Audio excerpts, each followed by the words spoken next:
it's just like that negative thinking will generally just begat more negativity.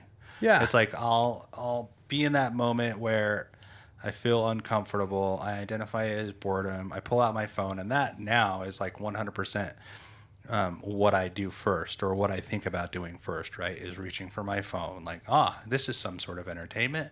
This will take my mind off of whatever it is I'm not dealing It's with the properly. worst. And I know I'm done looking at my phone when I feel like shit.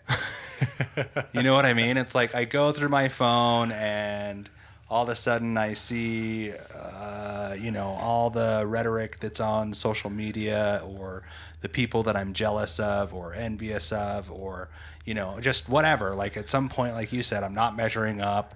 And so, okay, well, I adequately feel like shit enough. So I'm going to put my phone away. And now I'm just bored and uncomfortable. Yeah. Like, And hungry. and hungry and hating on myself. And it's funny because you also talked about like going for a drive. Where am I going to go for a drive? Like maybe by the liquor store, And like I have done that, not with a liquor store, but like I've been around the house. Oh man, I'm so restless and I just need to get out of here. I just need to get out of the house. Where am I going to go? I don't know, but maybe I found myself at the grocery store. Yeah. Or like drive through. Yeah, exactly. Like buying a bunch of shit that I don't need that led to, ultimately like another binge. Yeah. And so it was like that boredom led to a defeat, And so, yeah, I get what you're saying. Like it does feel like a scary place. It can be dangerous. Yeah, and it does feel dangerous, But I think that when we go into boredom even deeper, like there's something more that's happening.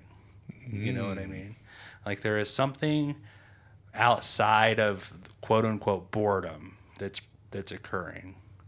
And like the thing is that really what makes the difference is my response to it, because I can take that and see it as a call to action. Like, okay, what's going on? Like, why am I feeling bored? Like, why am I feeling uncomfortable? Okay, well, maybe I am having this issue with this individual, and I need to A, talk to the individual, or B, find a healthy outlet to deal with it, right? Like maybe I need to do some creative writing or regular writing or, journaling or something around the situation, some 4-step work, like whatever the case is. Like there's probably going to be a healthy response. And it doesn't mean that I'm immediately dealing with that issue. What I'm dealing with is the discomfort. Yeah. Because it's not always a situation that I can deal with right away, but I can deal with the emotion of feeling uncomfortable. For sure. By taking the appropriate action and not just compounding it with additional negative behavior. Mm-hmm. Yeah. And one of the things that I use for that, it's a great point. One of the things that I use for that, because we can set ourselves up for success around boredom. We can create a life that is so on point that regardless of how we feel, we can win regardless of how we feel. And one of those things that I use is an average schedule. Okay. And so, it's not hard to find reasons to be bored. It's not hard to find things to avoid. It's not hard to, step into negativity or binge on any, pick your vice, right? Food, phone, fun, whatever. But just out of example, one of the tools that I use is this early wake up times. Okay, let's take that for example, because I want to create enough wins throughout my day so that regardless of where I'm at, I feel deserving of fulfillment in myself, So, in my morning, I have a ritual, a schedule that I follow, and that helps alleviate boredom. So, when I know the next thing that's coming up, or I have options within that next thing that's coming up within that next time frame, then I have a choice that I can make. So I get up in the morning, I go throughout, I drink my water, start my coffee, brush my teeth, go into my positive affirmation listening, and then I hop on the computer. I start doing stuff for work or the podcast, but those things are averaged out, right? Like I know that between 4:30 and 5, I'm going to be doing either bill tracking or something for the podcast, and then from 5 to 5:30 I'm going to be working on whatever book I'm reading, and then from 5:30 to 7 I'm going to be doing my workouts.